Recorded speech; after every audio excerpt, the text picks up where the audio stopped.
This is a video about the measurement problem, and it's meant for those of you who are already familiar with the laws of quantum mechanics.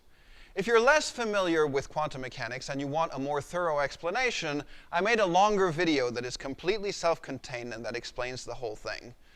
The link is in the description below.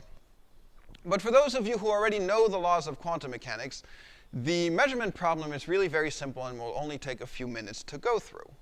The very short version is that the measurement process in quantum mechanics cannot be accounted for by considering the natural Schrödinger evolution of the compound system of the detector plus the system that is being measured. So let's see how this works. Let's consider a simple model for the measurement of an observable. So let's consider a system that we want to measure that can come in one of two states, psi1 or psi2. We assume psi1 and psi2 are orthogonal. We'll have some kind of measurement device that's initially in the state psi. And this measurement device is meant to measure an observable, lambda1, psi1 plus lambda2, psi2, psi2. This is an observable that has both psi1 and psi2 as eigenvectors. Right. Now, in standard Copenhagen quantum mechanics, the measurement of this observable is modeled by a projective measurement. So let's consider what the projective measurement does in various initial states. So I'm going to consider three different initial states.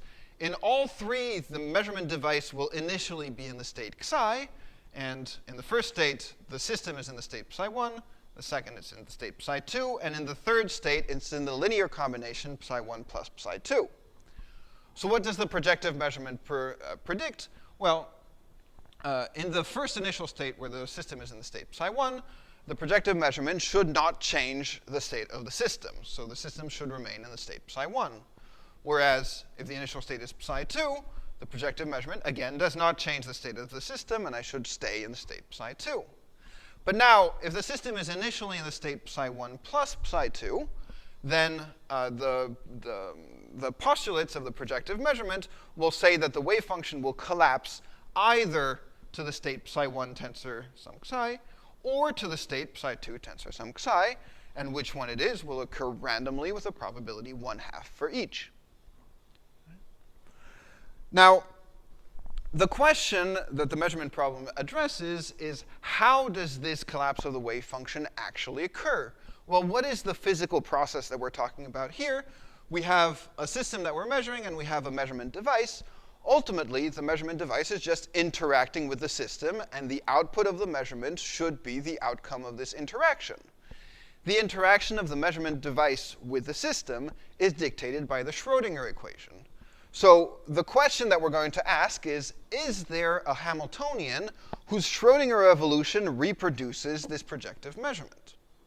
So let's see, what do we want? So we want a Hamiltonian such that if we start with an initial condition psi1 tensor psi, we stay in the state psi1. So we require that the Schrödinger evolution, given starting from psi1, stays in psi1. Similarly, we require that if the initial condition is psi2, then the outcome, the output state is still psi2. But now the Schrödinger equation is linear. So now if I look at the initial condition psi1 plus psi2 tensor psi, necessarily, just by the linearity of the Schrödinger equation, the outcome of the interaction is going to be psi1 tensor some psi plus psi2 tensor some other psi. Right, so through the projective measurement, I had collapse of the wave function. The system starting from the state psi1 plus psi2 evolved into either psi1 or psi2, but through the Schrödinger evolution, the evolution led to psi1 plus psi2, which means that there is no Hamiltonian that reproduces the prediction of the projective measurement. So that's the measurement problem. The measurement problem states that the measurement process is not the product of the interaction between the detector and the system being measured. But this is a real problem, because physically, measurement is the interaction between a detector and the system being measured. So in Copenhagen quantum mechanics, the measurement process is in this sense metaphysical. And as such, Copenhagen quantum mechanics isn't a serious theory of reality. But okay, big deal. Not every theory needs to be a serious theory of reality. However, there are simple alternative formulations of quantum mechanics that avoid the measurement problem. And I'm going to talk about some of these alternative formulations in the next videos.